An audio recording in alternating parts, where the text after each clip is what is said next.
అందరికీ నమస్కారం. మరుగుమందు పెట్టడం వల్ల ఉపయోగాలేంటి? ఈ మరుగుమందు ఎవరికి పెట్టాలి అనే దాని గురించి ఈ వీడియోలో తెలుసుకుందామండి.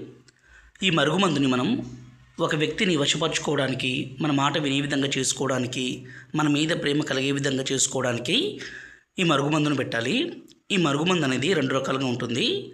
ఒకటి లిక్విడు, రెండోది వచ్చేసి పౌడరు. ఈ మరుగుమందుని పవర్ఫుల్ మూలికలన్నీ సేకరించి మా అడవి ప్రాంతంలోనే అతి పవర్ఫుల్గా ఈ మరుగుమందును తయారు చేస్తాము.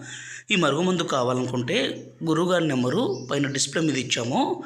ఈ నెంబర్కి ఫోన్ చేయగలరు. 9121487772 ఈ నెంబర్కి ఫోన్ చేయగలరు. ఈ మరుగుమందు ఎవరికైతే మనం పెడతామో జీవితకాలం ప్రాణాలు పోయినా కూడా మనల్ని మర్చిపోయి ఉండలేరు, విడిచిపెట్టి ఉండలేరు. అంత పవర్ఫుల్గా ఉంటుంది. దయచేసి దీన్ని మంచి కోసం మాత్రమే వాడగలరు. ఈ మరుగుమందు కావాలనుకుంటే నేరుగా మీరు మా తాండకే రావచ్చు. దూర ప్రాంతాల్లో ఉంటే కొరియర్ సౌకర్యం కూడా చేస్తాము. ఈ మరుగుమందుని భర్త కానీ భార్య కానీ వేరే వాళ్ళతో అక్రమ సంబంధం పెట్టుకున్నా, మన మాట వినకున్నా, అదేవిధంగా అత్తాకోడల మధ్య సమస్య అనేది విపరీతంగా పెరిగిపోయినా, తల్లిదండ్రుల మాట పిల్లలు వినుకున్నా, అదేవిధంగా మనం ప్రేమించిన వ్యక్తి మనం కాదని వేరే వాళ్ళతో వెళ్ళినా ఈ మరుగుమందును పెట్టి వాళ్ళను జీవితకాలం మన వెంట కుక్కల పడి ఉండే విధంగా